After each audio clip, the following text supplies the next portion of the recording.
month chart. You guys have been a favorite of the Reddit crowd, especially when you had a really high short interest. I think short interest was about 38 or 40%. If you look back 2 months ago, there was a day when your stock was up by 70%. You look at that huge soar, it chased out a lot of the shorts. I think the short position's now more like 7 to 8%. But kind of living with this volatility, what does that mean? What has it meant for you all? And how do you manage through some of those things, Jay?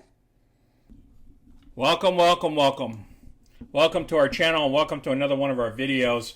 A lot of folks have been asking me to do a quick video on Rocket. What happened this past week on this earnings? And we'll get into why I bought more shares after earnings. Yes, I bought more shares. I dabbled into a little bit more. And review earnings articles. And we're going to we'll cover the CNBC CEO that was interviewed by somebody on CNBC, as well as Jim Cramer was interviewed. Both those interviews will be covered during the duration of this video. And if you're new to our channel, please click any of the money icons below and to see any of our past videos. Please smash the like button so other people can see our videos, and subscribe. So let's get busy. Here's our current position. As you can see, I picked up some more shares. So I got 1,500 down here in this position, and I have about 2,000 in this position. We have a little bit more premium now. We're up to $4,764 worth of premium. This is what happened Friday. All the indices were up except Rocket. This is the last 5-day chart. When Rocket disclosed earnings, then it dropped down here, and then it dropped a second day here on Friday. There's a couple of lawsuits here which they don't go anywhere anyways, because they have all these disclosures that everybody's supposed to read before they buy the shares, and the stocks will go up and stocks will go down.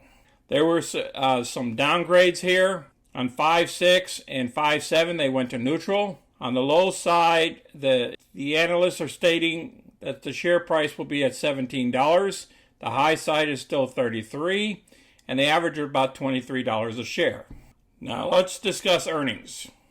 The first quarter results grew revenue net to $4.6 billion, up 236% year over year. Increased adjustment revenue to $4 billion, up 91% year over year.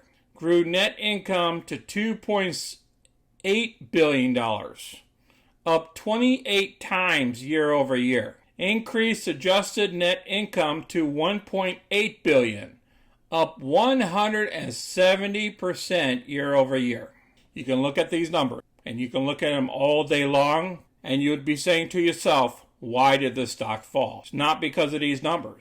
They're growing in all areas, all aspects, even the auto side of the house. This company is building for the future, so therefore they're going to spend some money now and get systems in place for the future, just like Palantir is. They will show you loan values. They will show you the partnerships, the balance sheet, their total equity. They got $8.3 billion laying around that they use. Their revenues of income, their net income from 2020 to 2021 went up to $4.5 billion from $1.3 billion. Now, one of the articles here's the actual transcript of the actual earnings call. The one area I wanted to show you on this, available cash includes $2.9 billion of cash on hand, an additional $2.7 billion of corporate cash used to self-fund loan originations. Credit lines, the line stood at $8.7 billion. They remain authorized to repurchase up to $1 billion worth of shares. Now, I strongly recommend them to go ahead and repurchase $500 million worth of shares after the third day, which would be Tuesday. Remember, Monday will be the third day after earnings. That's what I recommend. We need to take 10 million shares off the books. That's my belief, and that will easily get us back up to $23 to $24 a share. If you believe the same,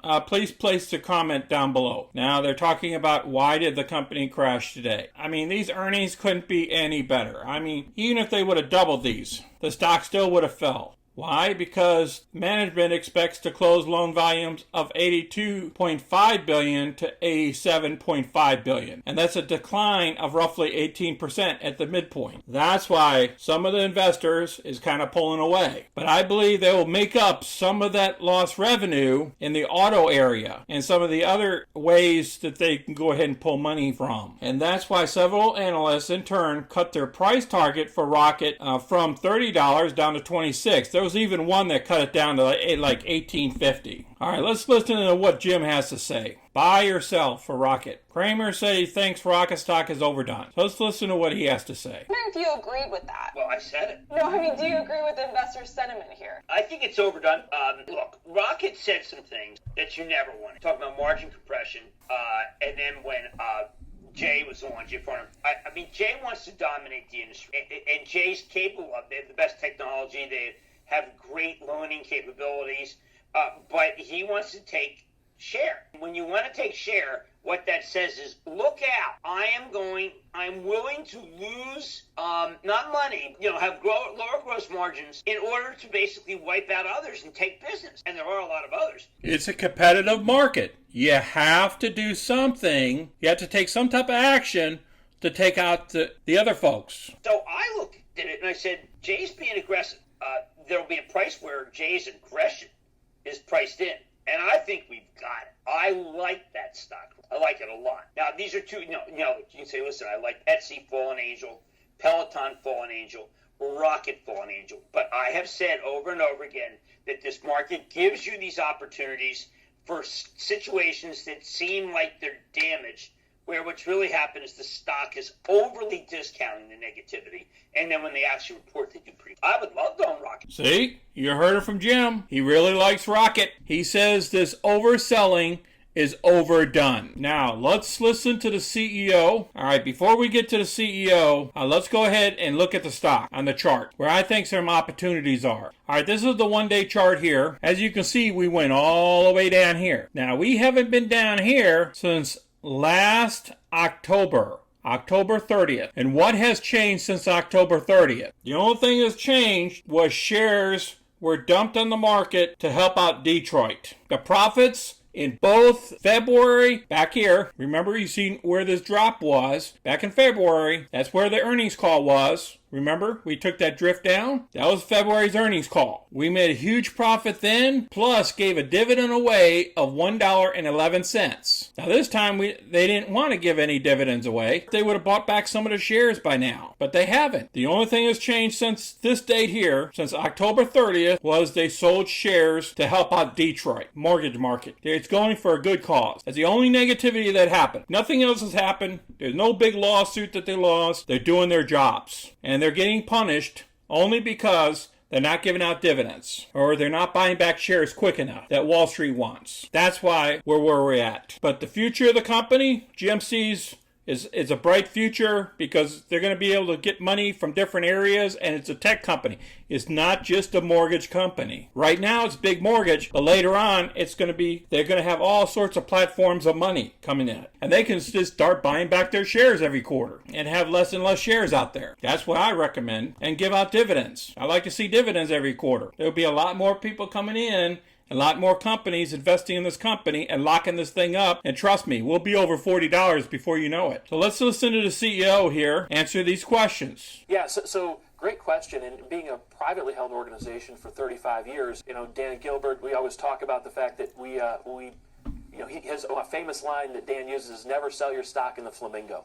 Meaning, everything we've been building is for the long term, for years and years to come. That's what our 24,000 team members are doing, is focusing on how do we transform the industry? How do we change home buying? And so we try not to pay attention to the day-to-day movements in the stock. I think now is a great time for longer-term investors to buy and hold the stock, and I think that's what we're seeing right now. And so when we talk about strategy, we talk about the next 3 years, the next 5 years, the next 10 years, and what we're doing to transform the industry. I know because of the tech platform and the branding and all of those things that we do. We just signed Bryson DeChambeau, so we're out there in the public. We get a lot of retail traders who are very interested in the stock, and that causes some volatility. But here in Detroit, we're thinking long haul, what makes our business special, and let's invest in those areas and and kind of block out the day-to-day movement. That's basically what the Palantir CEO says. These guys are in it for the long term. These tech companies like PLTR, like Rocket, these companies are tech companies for the future. And hopefully these folks here will get on board and start buying some of their shares back and start giving out more dividends. Even if it's every 2 quarters, it's fine, but they need to start giving some more money out. The rest of this video here, you can go ahead and watch this on your own. It's going to be down below in the remarks, just like all the other articles that I read to you in the other videos. I appreciate you guys watching our videos today. Please share our videos with others. Smash the like button and subscribe. Thank you all again. Have a great weekend. This is Sonny. I'm out.